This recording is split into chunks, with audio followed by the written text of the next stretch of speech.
Hello and welcome to the Business of the Business podcast. I'm your co-host, JP John Posh, for the two-man power trip. Of course, joining me is the financial wrestling genius himself, Mr. Lavie Margolin. Lavie, how you doing today, sir?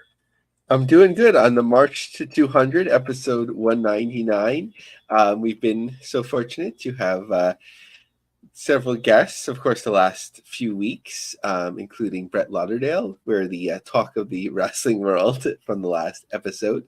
One of the Yes. things that we had a nice opportunity to talk with about Brett was Triller Plus, and we asked him about how he feels about things, and he said he's very optimistic, if I remember correctly. But there's a lot of talk about Triller and AGBA and the merger, and I wanted to dive into that tonight. Yeah, so obviously this is a major topic. Triller, AGBA, what's going on? There's $500 million out there. Why don't you kick this bad boy off with some Triller talk? So first, I want to lean on a wonderful article that was written by Edward Veranek, CFA, titled AGBA Group 500 million SEPA with Yorkville limits upside potential of Triller merger. The summary of the article: Triller's merger with AGBA Group Holding Limited has faced delays, causing the stock price to drop to around $2. The 500 million standby equity purchase agreement (SEPA) with Yorkville is a major concern for potential investors post-merger. Retail investors may face losses due to the size and nature of the SEPA, impacting Triller's upside potential.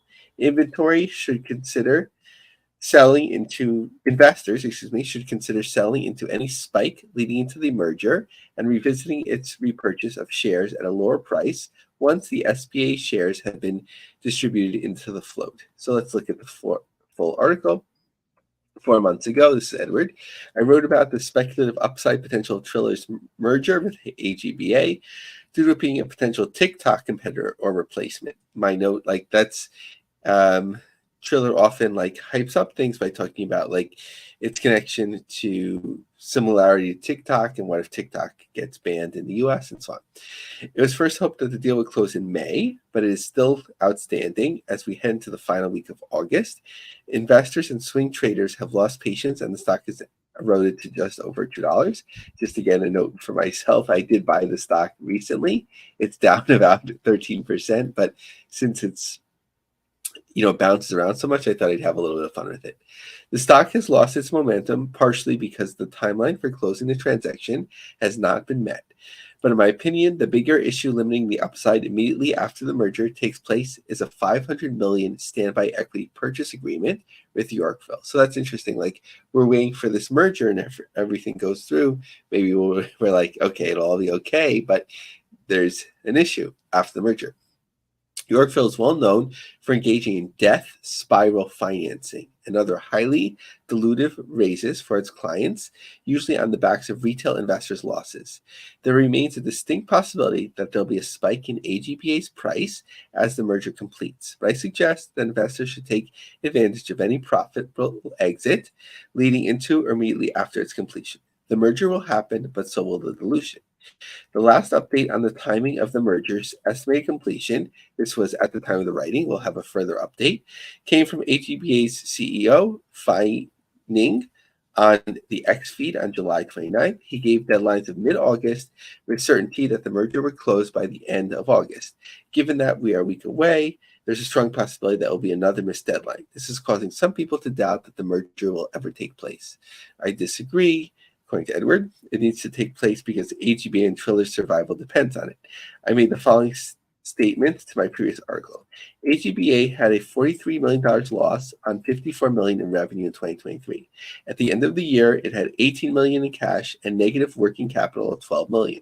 Triller's balance sheet as of September 30th, 2023, showed $6 million in current assets against $378 million in total debt and other liabilities. Right, so we could talk about are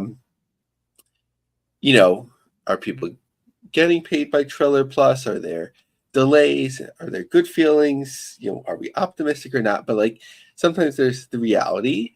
So the reality at that time was that there was $6 million in assets against $378 million in total debt. So the vast majority of its 359 million assets are intangibles, which does make sense given the potential of its platform to be a TikTok rival. However, adding Triller's net loss and substantial negative working capital to AGBA's net loss and negative working capital will only mean one thing: significant financing will need to take place in order for this newly combined company to remain solvent. Triller sold a 20% stake in itself for a public listing, likely because it's desperate to tap the public markets for capital. The risk of dilution is going to loom over the company. I estimate a minimum of 200 million in cash should be raised, plus conversion of up to 200 million of its debt into equity. It's just a matter of the valuation at which the dilution will take place. Since then, AGBA has its Q2 2024 financials, which showed further deterioration of the balance sheet due to its net loss for the quarter. The working capital deficit has now eroded to 35.5 million for AGBA. Both AGBA and Triller are in desperate need of a cash injection. So the easiest way to do that is through using the public equity market we'll have access to once it merges. Conversely, AGBA is much more likely to be able to raise the cash it needs as Triller than as a relative unknown standalone fintech company residing in Hong Kong. This will get the deal done. A few days after my article, AGBA entered into a 500 million SEPA, which has since been amended to include a 25 million advance. Following up on my statement in the previous article, I expect the merged companies to use at least 200 million in short order. The remaining 300 million will likely be a cushion for further product development and strengthening of the balance sheet. Also, if there's going to be a monetization or recruitment strategy for influencers, the company will need to spend a substantial amount on upfront marketing costs. The terms of the financing. The common shares purchased to advance will be delivered by the company, will be purchased at a price equal to 95% of the lowest value VWAP. Okay, so this is getting a little bit financially complicated. I encourage people to read that aspect of the articles, but I think it paints the picture so well. But just going towards the conclusion, downgrading to hold leading into the merger, sell immediately after it. And the author pretty much has made that point. So giving, according to the author, in terms of looking at the information, a pretty dim outlook in terms of the prospects for Triller even after the merger. Getting back specifically into the pro wrestling realm, I was just thinking, what if the Triller Plus element, really the fight arm, which has seemingly been shielded in many ways, although financially that would catch up eventually if the company is so short on cash on hand, what would you do? So this was my thoughts on that, and people could read the article on LionCubJobSearch.com. With the merger between AGBA and Triller to face potential complications, there may be the reality of Triller having to sell its assets. In 2021, Triller acquired Fight TV. The total cost for a variety of acquisitions by Triller at the time was 250 million. That included a number of things, not just Fight. Fight was and still is, via its rebranded Triller TV and Triller TV Plus subscription service, the independent gorilla of all things violently streamed, from pro wrestling to MMA to boxing, but especially pro wrestling. Triller TV maintains a variety of distribution agreements with brands like AEW. We got into extensively with GCW last week and TNA.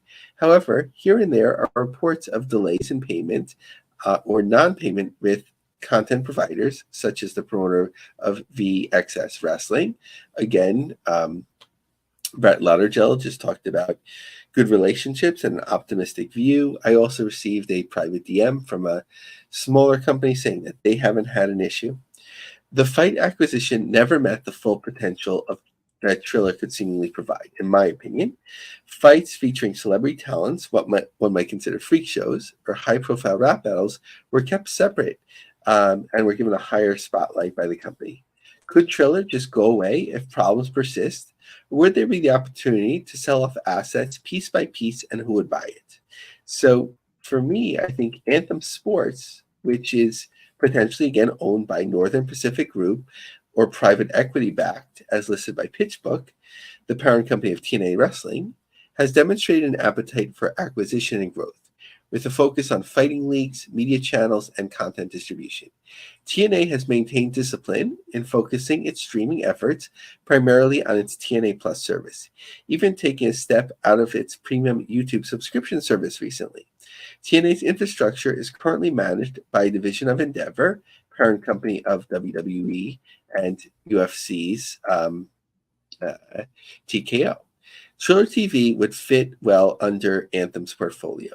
Anthem, which has flirted with distributing smaller leagues under TNA Plus under previous branding, would have access to and potential relationships with promotions across the spectrum of wrestling and fight leagues, with TNA Wrestling and Women's Fight League Invicta as its anchor, Access TV, the Fight Network, a variety of well-distributed fast streaming platforms, and legacy media can point towards Triller TV subscriptions. John, what do you think? If things fall apart and the Triller TV element can be broken out, do you think Anthem is the most likely bidder, or who else might get in the fray? That's interesting because the Anthem definitely should or could, but man, that's I don't know, a big piece of the wrestling pie out there. You know what I mean? For somebody to kind of scoop up.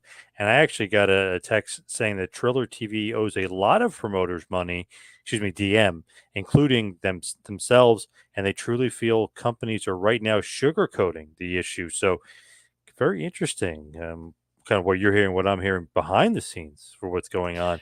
But it seems like GCW's not having any issues. Yeah, and without revealing your extensive sources, John, was it anyone affiliated with the multitude of companies we mentioned thus far, or or somebody Yes. separate? Yes.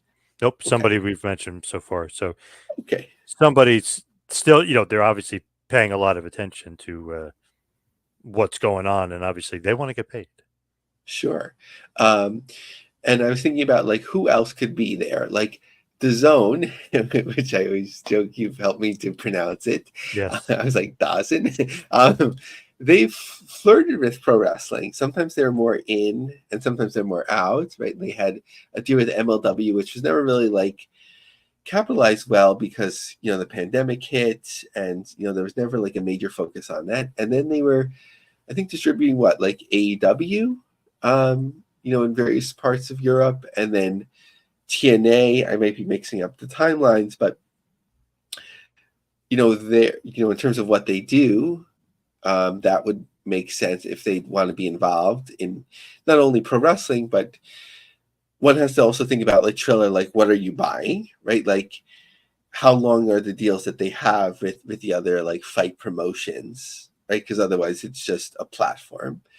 Cyber Agent, Cyber Fight, right? They tried to make a go of it with Wrestle Universe and haven't gotten that far, but it's a very big Japanese company that has somewhat worldwide ambitions in terms of its wrestling content distribution.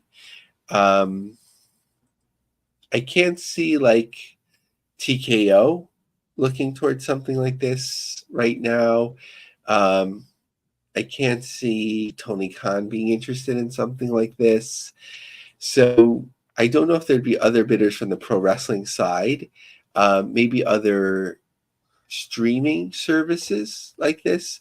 I wouldn't think like the highest profile ones like ESPN, but maybe others that deal with like boxing or other form of a fight sport. So, but sometimes like private equity could surprise us as well.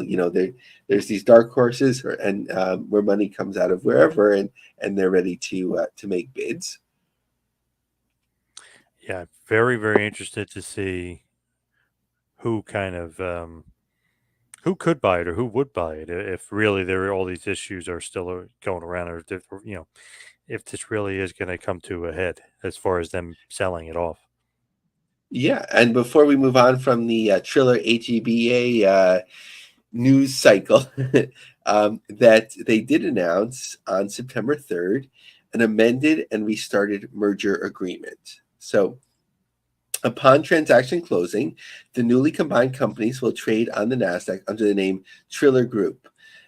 which I like because I always mix up AGBA and ABGA. I have to keep Googling it to make sure I'm on the right track. So plus for that.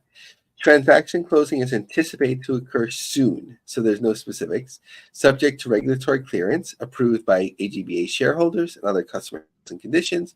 Merger will create a cutting-edge, next-generation social media and entertainment platform for creators and users powered by AI and machine learning technology. So a lot of good buzzwords there. So people can Google that full article, but according to the top of the article, that was sort of the highlights from that. So I guess from our perspective, time will tell. What I would guess, and this is total speculation, that Triller is just looking at it. Who can we? Okay, we're short on cash. Who can we kick it down the road a little bit more, and who do we have to pay immediately? Who could really impact us? So some of the smaller companies, they can potentially get behind on what are they going to do about it. Whereas GCW, they could see the history with, IWTV issues and that sort of thing. And, as soon as problems occur, I think, or if problems would occur, that, they would go public about it in that way. So they'd have that leverage. With an AEW, if you would get behind in giving them their percentage of the pay-per-viewers or premium live events, whatever you would call it, they would put their lawyers on it right away. Anthem would be able to do that as well with their TNA pay-per-view revenue. So I think companies, when they start getting behind, and I think we saw this with ECW a number of years ago, it's sort of like, who do you need to pay to keep going, and who do you feel like you can get behind it? And that's just speculation. As far as the rest of the news world goes, let's talk about Master Republic. Huge show from Master Republic. Yeah, congrats to Kevin and the Master Republic team. So from Kevin's posting recently on Facebook or LinkedIn, this past Saturday, Master Republic, in association with United Talent Agency, held its first Masked Mania arena experience at Burt Ogden Arena in Edinburgh, Texas. And it was an incredible event. These few photos don't even do the entire event justice. I look forward to sharing a highlight reel from the event soon. The Masked Mania mission is both so simple yet innovative. Deliver a Mexico City arena lucha libre experience to both longtime fans and curious newbies in a manner which no other in the U.S. has ever done. Mission accomplished. With UTA now eyeing 2025 bookings for the experience, we can't wait for the year to come. So, really interesting experiment. It's funny, quite a while ago, I had messaged Kevin as we were just, exchanging ideas, what's going on in the Mexican scene. And I was like, a company like AAA or CMLL should really look at not just sending talent, but trying sort of a Cirque du Soleil type experience where you bring that authentic feel of lucha libre. And Kevin was like, basically paraphrasing, can't give you details now. Working on something like this. So definitely didn't get the idea from me, but we're along the same lines. And remember, Kevin had a podcast before us called The Business of the Business. So smart minds here. But interesting to see now quietly the event, and this just comes directly from Kevin. This drew over 2,000 people, or at least 2,000 people were in the building, or 2,100. And, how often do we see that in any form of wrestling in the U.S. market? We saw it in Staten Island, right, for a little person wrestling show. And we see it here, but we haven't seen it much, even among the outside of WWE and AEW, even among TNA is just once or twice, and I'm not sure of any other promotions that have achieved that this year. So something to watch. How about GCW? I feel like GCW has even more news, even though we talked to Brett last week, even more good news for GCW. Yeah, so following last week's, I messaged Brett. I said, I'm sorry, I had mentioned the Hawaii Convention Center had listed 400 for GCW, but just went back there and they listed 600 potentially for the show, or in terms of the setup.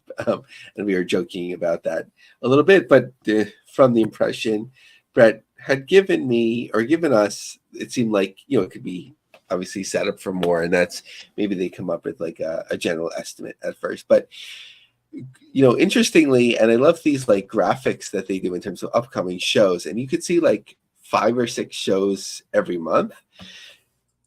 Quietly, they added a lot to December. So let's start there. So December 6th, back to Tampa at the Egypt Shrine Center. Then the following day, so from Tampa to Atlanta, December 7th, Center Stage. December 13th, Phoenix, the Nile Theater. December 14th, back to LA, UCC. December 22nd, Asbury Park, House of Independence. John, get your tickets early. Yes. Yep. And that's almost like, kind of feels like that holiday time also. Yeah, I got WWE's got to put out their holiday tickets for MSG already. I think that would be right, like a little bit in advance of when it potentially might land in the Garden, but could be a big week for you, John. And December 28th in Seattle, back to Washington Hall, as we talked with Brett about last week, and how, with partner promotions and good relationships that they have, they might use the same venues and even not co-promote together, but kind of check that they're all cool together. But just going to their schedule, the first 2 shows will likely have occurred by the time you hear this. Detroit and Rochester, both are looking very solid in terms of advanced ticket sales, especially Rochester, based on the venue size. There was just GA available, and that'll probably be another sellout. December 20th in Philly, or as we define, right, it's called something else, but it's really the Philly Market. In Harris, September 21st, Hartford. Back to Atlantic City, October 12th and 13th at the Showboat.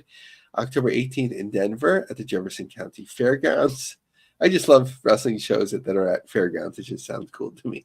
October 19th in LA. So that's potentially the 11th sellout in a row. And then December, maybe the 12th. October 31st, so the Primal Compound in San Diego. I was going to Google the capacity, but then I got distracted. November 2nd, previously discussed Honolulu, Hawaii Convention Center. November 14th at Louisville, Headliners Music Hall. November 15th in St. Louis. I think that's Sauget, Illinois, which is hard to say. I appreciate when they just said it, St. Louis, Pop's Nightclub. November 16th, Orlando Level 13 Event Center. November 23rd, East Rutherford at American Dream Mall. As family-friendly a show as it gets for GCW in, being appropriate for that venue. And the following day, November 24th, is the Bloodsport show in Jersey City in White Eagle Hall. How about a little NWA? Maybe a little bit of a shocker with NWA selling out NWA 76 in Philadelphia. Yeah, John. So this I'm going to categorize as like complete rumor, like maybe internet silliness. Did you see the thing going around about somebody claiming that NWA people are like siphoning gas from people's cars during the shows? No, I didn't see that. No. That sounds insane. Jeez Louise. Yeah, What it the was hell? pretty crazy.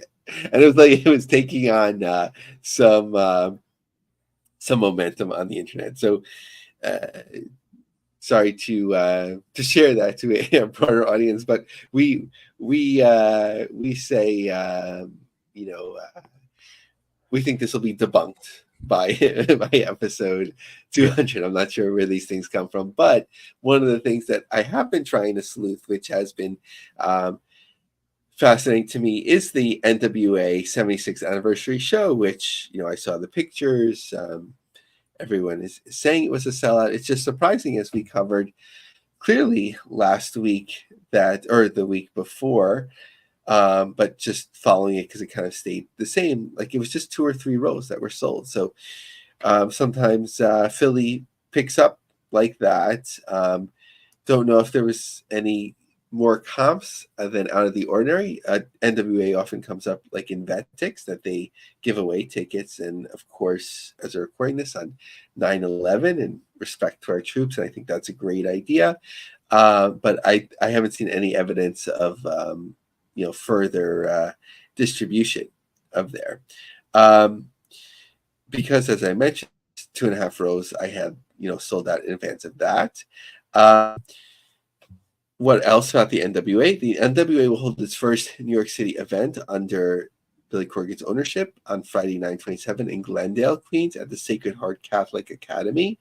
The school has hosted independent wrestling events before in the gym and is a very intimate building, as from PW Insider. The event will be a fundraiser for the school. The show is set for 300 tickets at the time, with about 60 remaining. And NWA is sending talents like Tom Latimer, Kenzie Page, Natalia Markova, Aaron Stevens, Brian Idol, and so on. The following day, they're going to be, I believe, in Long Island. So like a New York double shot. Also announced they'll be a part of the Riot Fest, which I was getting a DM about that from somebody that knows the music scene well, and he sees that as a pretty big deal. So just in terms of the NWA upcoming, so the Riot Fest, which is happening basically now or very soon, from September 20th to 22nd in Chicago. The 2 New York shows, one in New York City, so Queens, New York, on September 27th, and then on the 28th in Huntington Station. Then on October 4th is a Crossfire show, so one of their affiliates, Power Tapings in Tampa, October 5th and 6th. The NWA Chicago, so Billy Corgan's sort of affiliate promotion, even though he owns the whole thing. NWA Chicago Super Smashing Halloween on October 18th. The Samhain show on October 26th. Hopefully they don't do anything there that puts them in a tenuous position with the CW app. And then the long available NWA Looks Like Kill in Dothan on December 14th. What about New Japan Pro Wrestling? So we had been looking at the DC show for a while. WrestleTix had done a basically a final count or just prior to that, at least the day of. So the setup was maxed out 2576 in DC. They distributed 1883 tickets. The last time they were there was 2158, which was down 13%. I wasn't really seeing anyone talking about this show on my feed, John. Were you hearing much about it in advance? No, not at all. Almost nothing. Yeah, I was actually like, at the end of the day, I was like 1,800 tickets. I know the expectations have been lowered, down 13%. I was like, not bad, so it's just like that feeling how much things have changed. They are coming back to the Lowell Memorial Auditorium on November 8th. It's listed as the Boston area. It's not that close to Boston, but maybe broadly, it might be considered within that market. Our New Englanders, let us know, weigh in on that. Lowell is a really interesting venue. 2,100 seats. It was built in 1922, and I would have thought there'd been a lot more wrestling there, but according to trackers that I saw, WWF ran there in 86, 87 twice, and then 91. I think most famous for the Raw shows. John, was that the show where Shawn Michaels lost his smile? I believe so. Yes. Because it was like there's this, it looks like a theater box, right? Like that's when like I remember Sean doing it. It felt like it was like in like that like theater type style seating.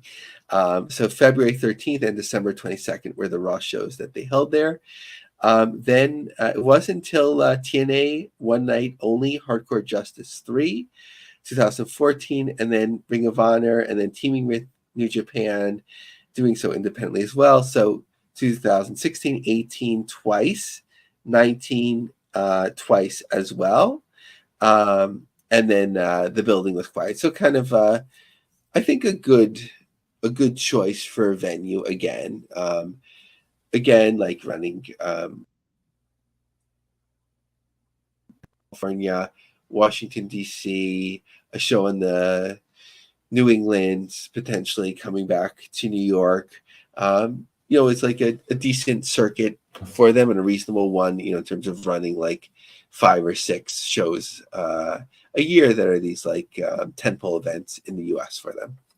In addition to Forbidden Door, that ran this year, but next year in London.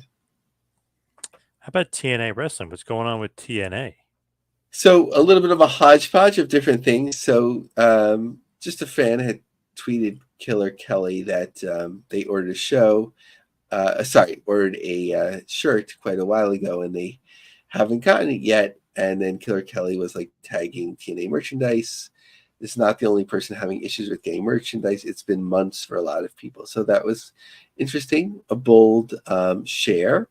So I don't know who does the fulfillment for them, but it's a shame to have that, backlog that can hurt your business when it's hard enough to sell T-shirts.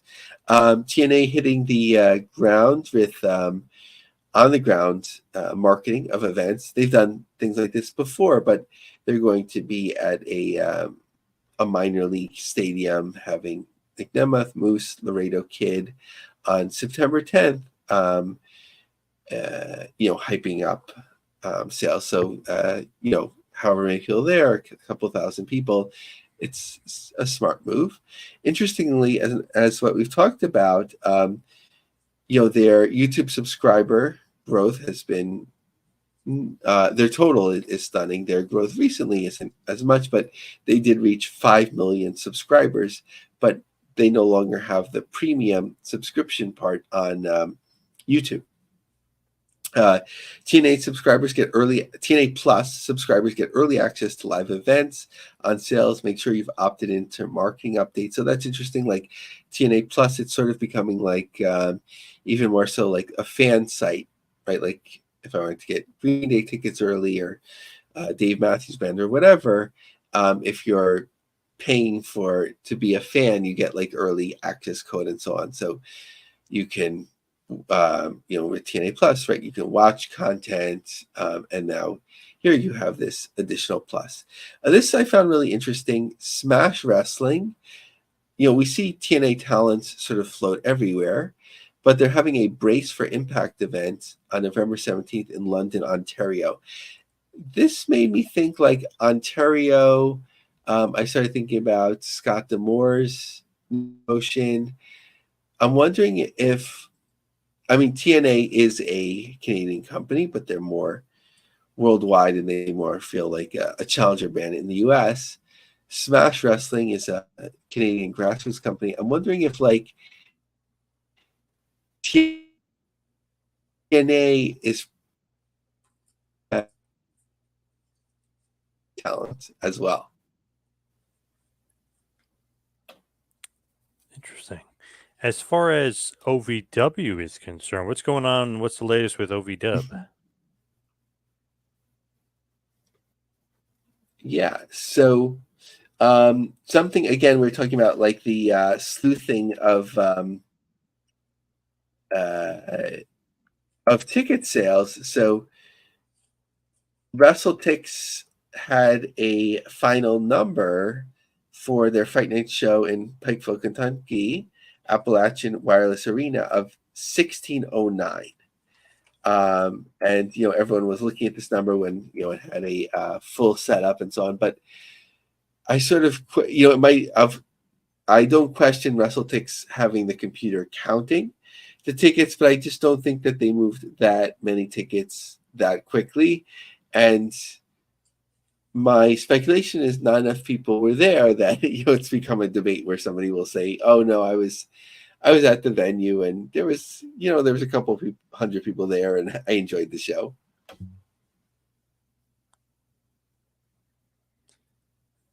I wonder how well they're doing with those bigger venues if they're not just smart enough maybe just to start booking smaller venues and just go that route instead of going the big, because that's a pretty big, 2000 for them. Like I know sometimes you could put some big names on there, but it feels like kind of a big leap. Yeah, like the question was really like why they set it up for so much at the beginning, like start with that quarter house as we talked about. But if they did draw this number, then that's a good thing for them. They have the Dan O's seasoning like sponsorship that's been ongoing as they get more ambitious in the touring. But for OVW, it is a challenge, and like unless it's a sold show or fair show or smaller venue, it doesn't seem prudent to book some of these higher priced theaters or even arenas. Just going back to TNA for a second, the pay-per-view buys, is that always something that's out there or not out there, just as far as like numbers for pay-per-view buys? Because sometimes I feel like it's not out there. I feel like the TNA one eventually reaches, at least in terms of Meltzer, having a number or a speculated number of that. So for their Slammiversary pay-per-view, it had 8,000 TV buys, according to the Observer, a month after, so that's considered a final number. And speculation that would be 26,000 plus if you include streaming efforts. So that's I think that's impressive. That show obviously had a lot of attention. Just a little bit more about the TNA side. So I think we had mentioned this before, but it was in the trades now, so sort of like reconfirming it. Anthem tapped Brian Doherty as president of ad sales for Access TV and HDNet Movies. Doherty was the executive VP of multi-platform advertising sales for Nexstar and its national properties, including the CW. So we've seen a lot of movement in terms of Anthem executives, but one area that they continue to support is ad sales. And they put out the word again for their street team for people to help promote. Now, Damore has been doing some interviews, and he talked about TNA hiring Anthony Ciccione, which we talked about extensively, to run their operations.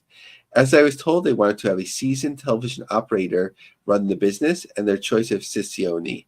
Anthony is a great guy, first and foremost, perfect guy to have a bite with or have a drink or coffee with. He's been in television for years. So if you want a TV executive, yeah, Anthony is an amazing television executive and a great person. So just looking at TNA's forthcoming shows. So Double Shot in San Antonio, September 13th, my birthday, and 14th. Spartanburg, as we've talked about, at the end of the month. At the end of October in Detroit, Bound for Glory. And I'll take a closer look at that ticket movement in an upcoming show soon. November 8th and 9th in Fayetteville. Turning Point in Winston-Salem on November 29th. And Center Stage in Atlanta, TNA Final Resolution, and a taping December 13th and 14th. Now, as far as Damore and Maple Leaf, obviously maybe not working out as far as TNA was concerned, but what about his promotion, Maple Leaf Pro Wrestling? What's the latest with them? Yeah, a lot of resources in terms of forward-facing talent, but also on the back end, really almost stunning, I would say, like in terms of the amount of talent that's being brought in. In a press release, Maple Leaf Pro Wrestling announced that Timothy Walbert would direct the Maple Leaf Forge an Excellent event. Walbert previously spent 8 years with WWE and directed WrestleMania. He also worked for AEW as their head director from 2019 to 2023. Kevin M. Sullivan will lead the way with Maple Leaf's on-screen branding and production. Sullivan has worked for TNA, AEW, and WF throughout his career. Furthermore, executive producer Keith Mitchell was a key figure behind the scenes with WCW, is also part of the team. Mitchell previously worked for AEW and TNA as well. He retired upon his AEW departure in December 2021, but he is now back in wrestling. And then on the broadcast booth side, Don Callis is going to commentate the show with Mauro Ranallo. How much more Canadian can you get than that? And hard to keep track of all the talent announcements, but basically many notable free agents, especially if they're Canadian, that have availability to work the independent circuit seem to be booked for this show. Seems like Maple Leaf Pros definitely has a good announce team. Seems like no doubt about that. Seems like Ronaldo and Callis are going to be the announce team kind of going forward. Pretty good. Yeah, they're really making a run for Canada's number one wrestling promotion to air on Triller. So we'll see how that goes. I guess just at St. Clair College, a smart venue, of course, where D'Amore has run forever and has done many TNA and Impact tapings and so on. But I guess sort of like, what's the way of making money? The ceiling is kind of limited, in terms of a promotion of this type and scale on Triller. So let's see what they do next. I certainly wouldn't be surprised if there's some form of Canadian national television deal, announced. I don't know. We always just hear about TSN and so on. I don't know, their size and scope these days. But I wouldn't be surprised for sure to hear of some sort of formal media arrangement with a Canadian broadcaster cable outlet soon. What about MLW? What's going on with MLW? So just to look in terms of their forthcoming events. So again, the popular center stage, September 14th for Fightland, October 4th in St. Petersburg for Slaughterhouse, November 9th for Lucha Apocalypto. I feel like we've been talking about that one forever. And December 5th, back to New York for One Shot. How about ROW? They've got stuff running very similar dates as MLW.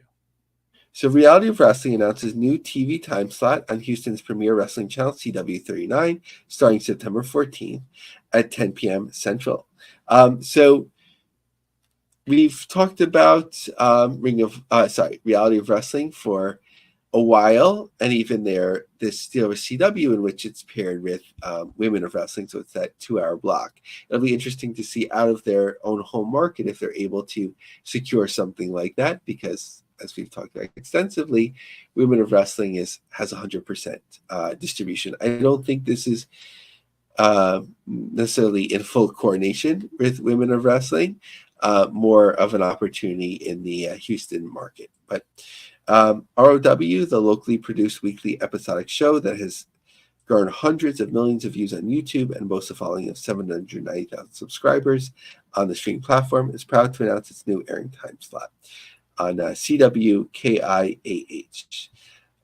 Booker T expressed excitement about the move, saying, "This new time slot is a momentous step. We've worked tirelessly to bring high-quality wrestling to our fans, and now, being featured on a historical wrestling channel in prime time, we can reach even more viewers. We are thrilled to continue growing and sharing our passion for wrestling with the Houston community." So, it's always good to see promotions sort of move up in the time slots and visibility as Reality of Wrestling is firmly planted in the Houston, Texas area. How about some other news? I know there's some other big-time shows going on out there. So First Wrestling getting a great spotlight from its venue and much more, Mall of America, in terms of a show that looked really packed out. Coastal Championship Wrestling announced 1,100 for their most recent show. And Winnipeg Pro Wrestling will have Steph DeLander, so a pretty big name, but in terms of the business side, that almost 1,000 tickets are gone. Get yours now. And an update a couple days later from WrestleTix showed that it was over 1,000. So this Winnipeg Pro, Rumble in the Burt branding, whatever that actually means, seems to do well year over year. Seems like CCW down there in Florida does pretty good. Some pretty good drawing houses for them. Yeah, I'm kind of curious, like what they're up to exactly. They also had the Championship Wrestling from Florida branding, but I haven't heard as much about that recently. Yes, very true, very true. I guess that's going to wrap this bad boy up. We talked a lot about Triller. Feel like a lot more we'll be talking about them in the upcoming weeks. There's no doubt about it. But let's hit the plugs. Follow me on Twitter and Instagram at Two Man Power Trip. How about you, Lavie? What's going on? Follow me on X, Lavie Marg, LAVIE, MARG, and especially this week with the lead topic, check out my long form articles on lioncubjobsearch.com. And we're almost there with 100 members of the LinkedIn Business of the Business Group. So help us get there. And one more ask for those listening on Apple, we need another review, hopefully a great one, to get us to 10. It's kind of been sitting at that 9 for a while. I'd love to see 10 for my birthday, right? I'm not going to do a fundraiser, but by September 13th, I guess people might hear this a little bit later, but within a week after my birthday, maybe, want to see that 10th review on Amazon, on Apple, and 100 members of our Business of the Business Group. Love it. Everybody, thank you out there for listening. See you right back here next week for a little business